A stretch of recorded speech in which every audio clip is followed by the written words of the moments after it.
Adventures in time and space, told in future tense. Dimension X.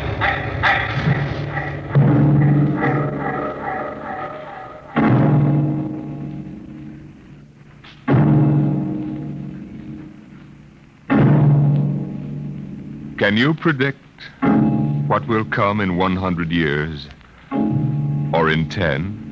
Or in the next minute? Can you see beyond the known dimensions of time and space into the unknown Dimension X? It was in the year of 1982 that spacemen first discovered the Great Galactic Barrier. In the past 10 years, rocket travel to the moon and the nearer planets had become commonplace. And then men fixed their sights on a more distant star, the remote planet known as Volta. 5 exploratory ships went out, and none came back, each in turn disappearing mysteriously at the same vanishing point, an invisible wall somewhere in the vast outer reaches that became known as the wrecker of spaceships, the Galactic Reef. And yet, the explorers refused to admit defeat. It was on June the 2nd, 1987, that the rocket Star Cloud made ready for takeoff, the 6th to attempt to crack the barrier and win through to Volta. Now hear this. Condition blue. 1 minute till blast off.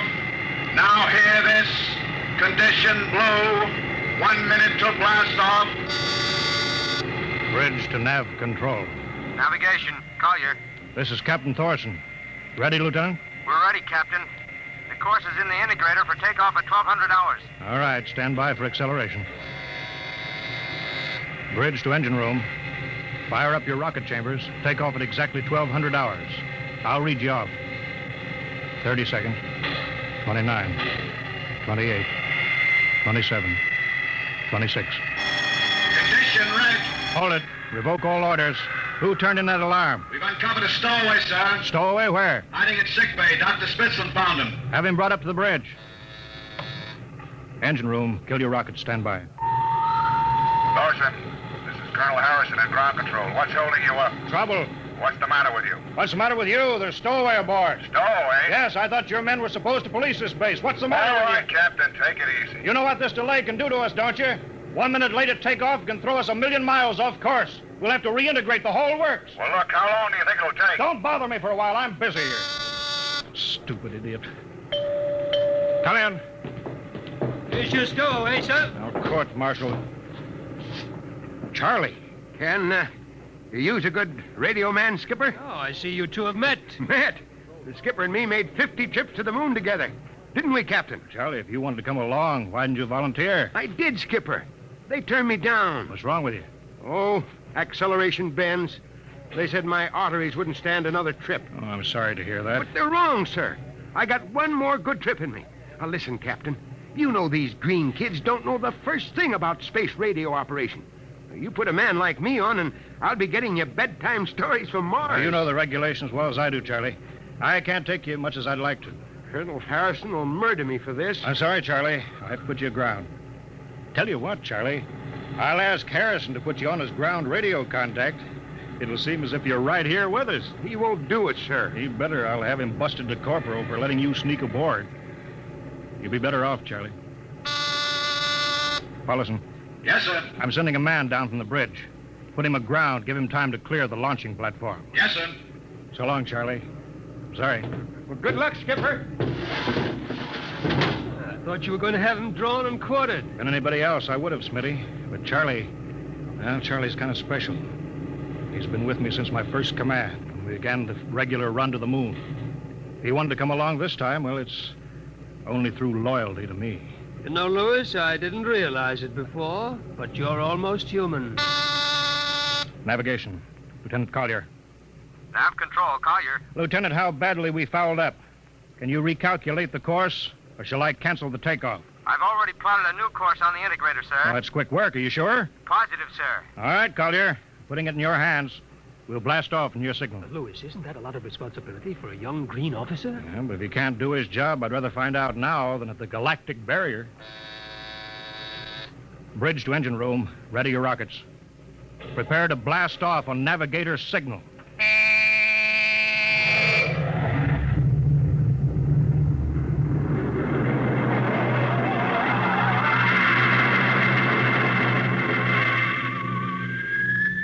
How are we doing, Collier?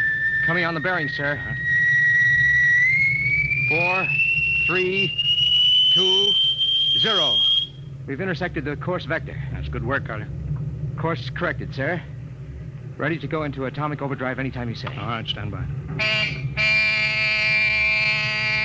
Now hear this.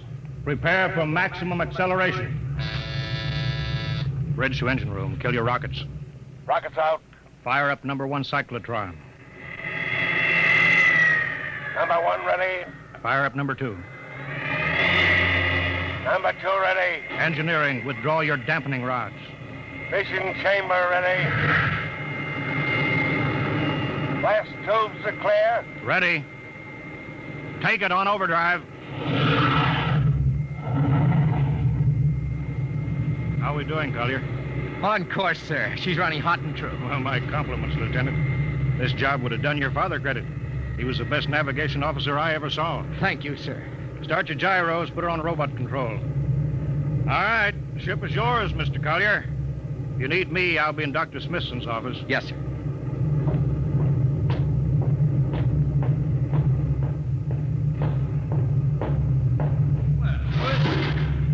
I see you got us off the ground. You can thank young Collier for that. Chip off the old block. Oh, you knew his father, huh? Matter of fact, I knew him very well. First-rate spaceman. Is he the one who, Yeah. Oh. Yeah, he was lost in the galactic barrier on the second ship we sent out to Volta. Louis, just what do you think this galactic barrier is? Your guess is as good as mine, Doc. All I know is that 5 ships have gone into it, and none of them have come back out. You think it's an it.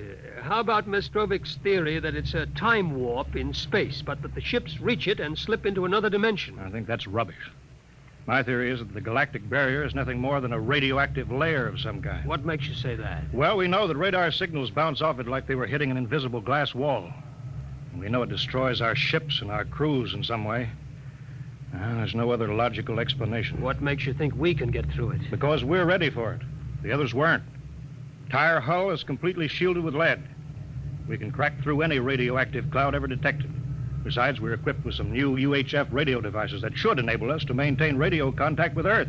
Nothing can happen. Absolutely nothing. Who are you trying to convince, Louis? Myself, I suppose. Smitty, 5 ships are missing, and men like Prentice and Margetson and young Collier's father. I'm tired of seeing good men fed into that meat chopper. Then why are we going? We haven't any choice, Smitty. We're in a race. Kind of race where men and ships are expendable. Well, at least it won't be boring.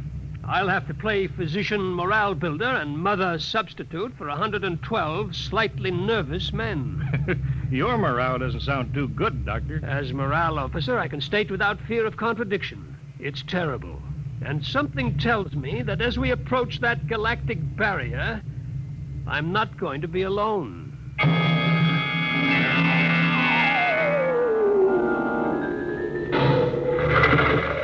Hello, Earth.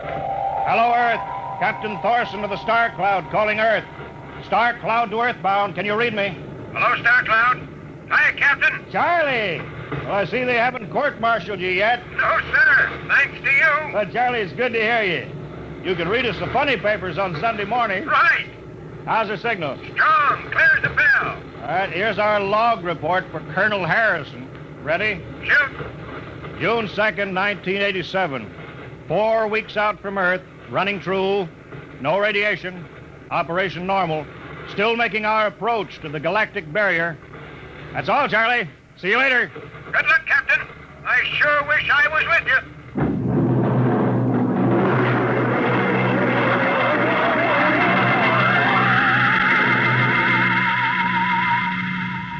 How's the morale, Smitty? Well, the men know we're getting closer to the barrier.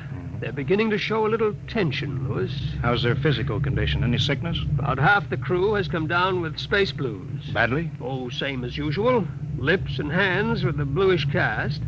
Eyes sensitive to infrared. I don't know. When I first started flying these tin cans, nobody ever heard of space blue. Well, there's a new theory that is caused by the terrific acceleration of these atomic overdrive ships. The change in gravity affects the circulation. What do you think? Oh, I think it's psychosomatic. I've noticed that the same men who get space blues under tension on a ship tend to get blue coloration back on Earth when they're upset. I guess it's an occupational disease of space navigators. You think it's just nerves, then? I don't know. But young Collier has a bad case. I think it's tension from overwork. Maybe he needs some vitamins. Lewis, when will you realize that vitamins are not a panacea for all the troubles of mankind?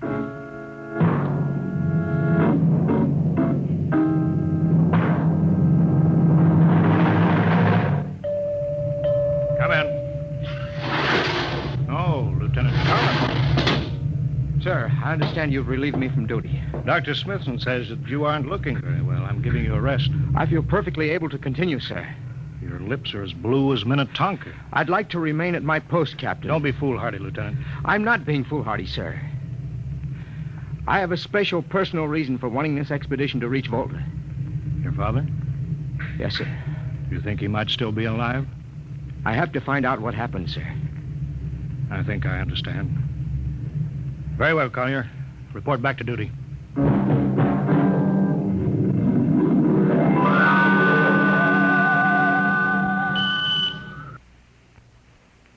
What's the reading, Paulison? We're getting a +5 radar bounce now. It's coming off the barrier almost as fast as we send it out. What's the interval? 0.3 of a second. Shortening steadily. At this rate, we'll hit the wall in the next few minutes. All right, alert the crew. Sound general quarters. Now hear this. Condition red. We are now approaching the galactic barrier. All hands to stations. All radiation detectors to be fully manned. Full security will prevail until further notice. That is all. Paulison. Aye, sir. Radar bounces up to +6. We better try to make final contact with Earth. Spark's still trying to raise the base? Yes, sir, but he's not having much luck. There seems to be some interference. That's the radio room now. Yes? You've got him? Cut in the bridge speaker. The captain will take it from here. Hello. Star Cloud to Earthbound. Can you hear me, Earth? Hello, Skipper. I can barely read you. We're getting heavy static from sunspots. That's not sunspots. We're right on top of the galactic barrier. Stick with us, Charlie. We're switching to the automatic sender now so you can track us in. Okay. If we crack the barrier and come through still in one piece, I'll try to get back to you on the high-frequency band. Gotcha, Skipper. Don't worry. I'll be waiting. So long, Charlie. So long, Star Cloud.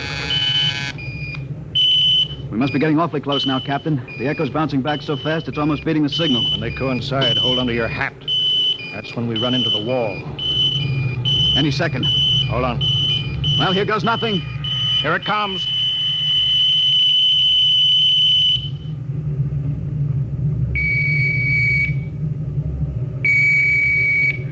Captain, Why, nothing happened. we made it. We made it, Captain. No radiation, no time warp, no nothing. Why, the crew's gone crazy, sir. Let them. They earned it. Say, Doc, can you break out a few bottles of snake bite serum for medicinal purposes? I sure can, Lewis. This calls for a celebration. How's your morale now? Couldn't be better. How's yours? Condition Hey, what- red. what Radiation detected. Condition red. Radiation detected. Good. Holy mackerel.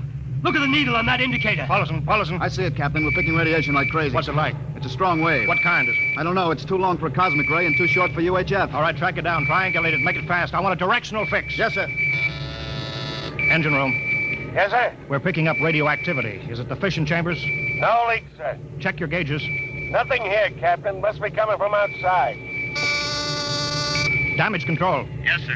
Is our lead shield leaking radiation? Haven't found anything yet, sir.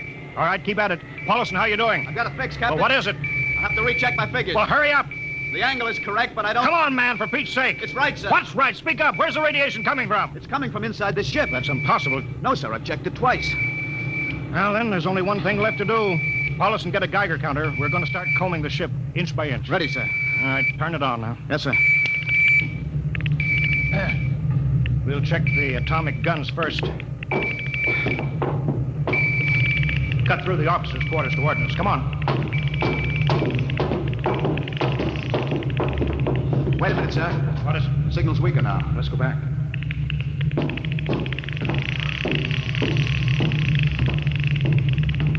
Hold it. Seems strongest right about here. It doesn't make sense.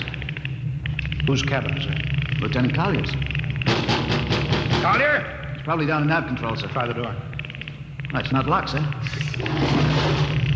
It's in here, all right. Listen to that counter. Strongest over here. Open that wall cabinet. It's locked. Smash it. All right, shut off the Geiger counter. What do you make of this, Paulinson? It looks like some sort of portable transmitter, sir. Must be foreign manufacture. I don't recognize the calibration symbols at all. Never seen anything like it. Which raises a small question. What is Lieutenant Collier doing with a transmitter in his cabin? I don't know, sir. Well, I intend to find out, Paulison. Get down to nav control. Bring Collier up to the bridge. On the double. Well, hadn't we better find some way to shut this thing off first? I know a way.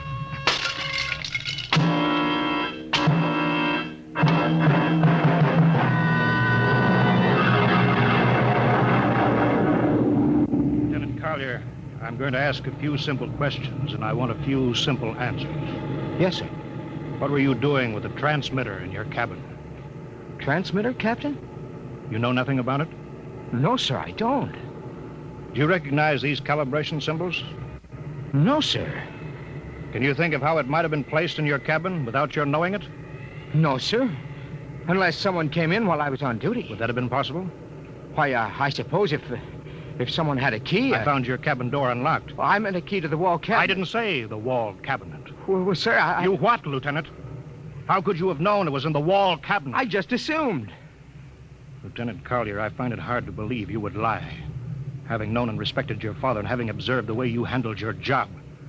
However, I intend to get to the root of this thing. May I have your wristwatch, Lieutenant? Sir? Your wristwatch.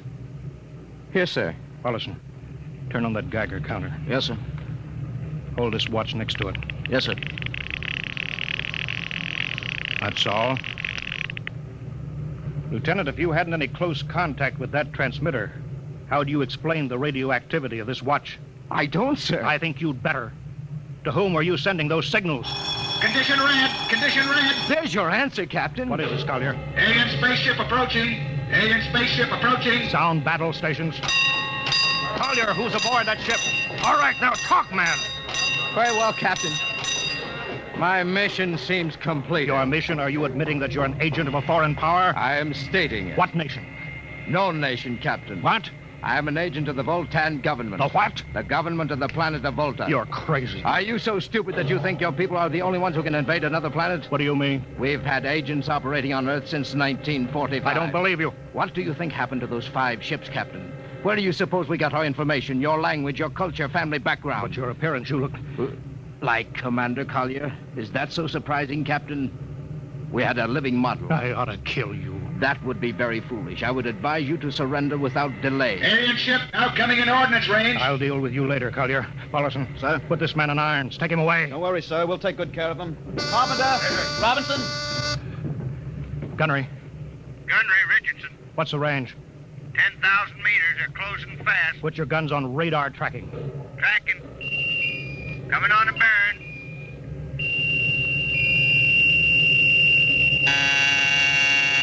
Fire. Fire. Richardson, you hear me? Fire.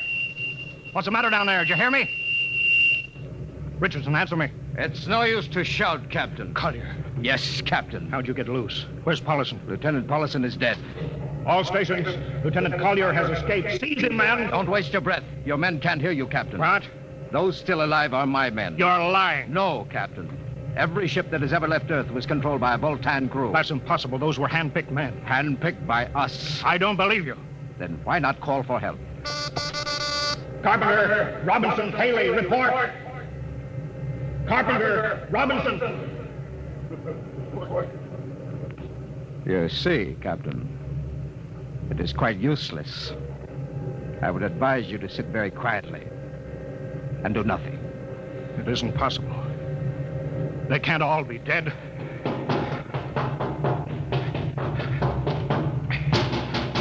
Smitty! Dr. Smithson!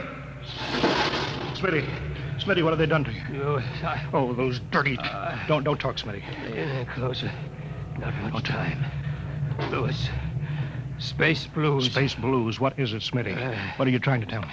All men with space blues. Voltans. Here, let me help you, Smitty. No, Lewis. Get message back to Earth. Voltan. 5th column. Watch out for space blues. Smitty. Smitty.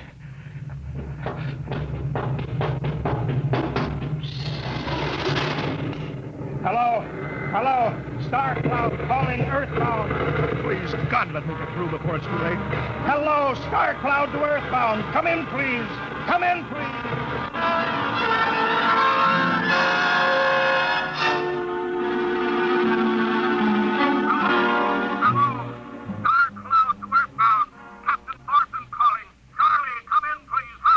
Hello? Hello, can you hear me, Charlie? Skipper, is that you? Are you getting my signal? It's coming in a little louder now, Skip. Keep sending. Thank God, Charlie. Now listen to me. Not much time. Get word to Colonel Harrison. Crew mutinied. Most of crew members, Voltons. What? Voltons. Spell that. V-O-L. Voltans? That's right. They're from the planet Volta. Skipper, are you all right? Charlie, this is serious. They'll be here any second now. Listen.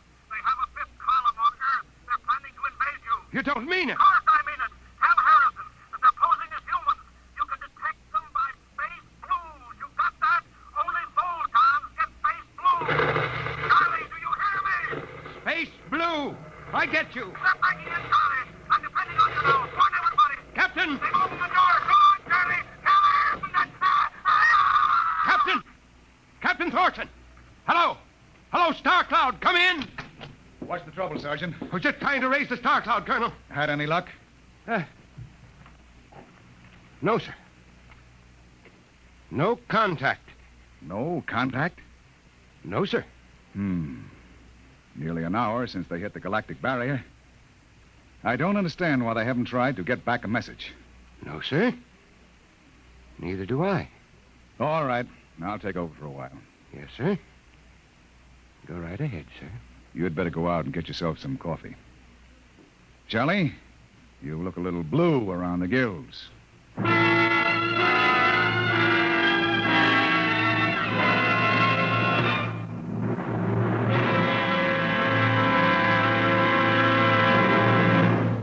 You have just heard No Contact, an adventure in time, space, and the unknown. Dimension X.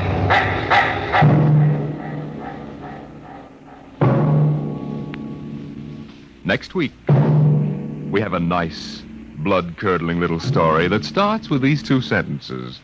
The last man alive on Earth sat alone in a room. And then there was a knock on the door, which raises the question, what knocked on the door?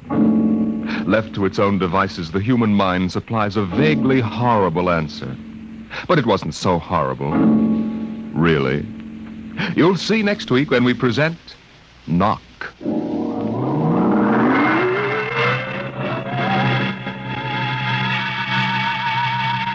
Tonight, Dimension X has presented No Contact, an original story written by George Lefferts, from the storyline by Lefferts and Ernest Kenoy. Featured in the cast were Wendell Holmes as Captain Thorson, Lawson Zerby as Lieutenant Collier, and John McGovern as Dr. Smithson. Your host was Norman Rose. Music by Albert Berman. Engineer Bill Chambers. Dimension X is produced by Van Woodward and directed by Edward King.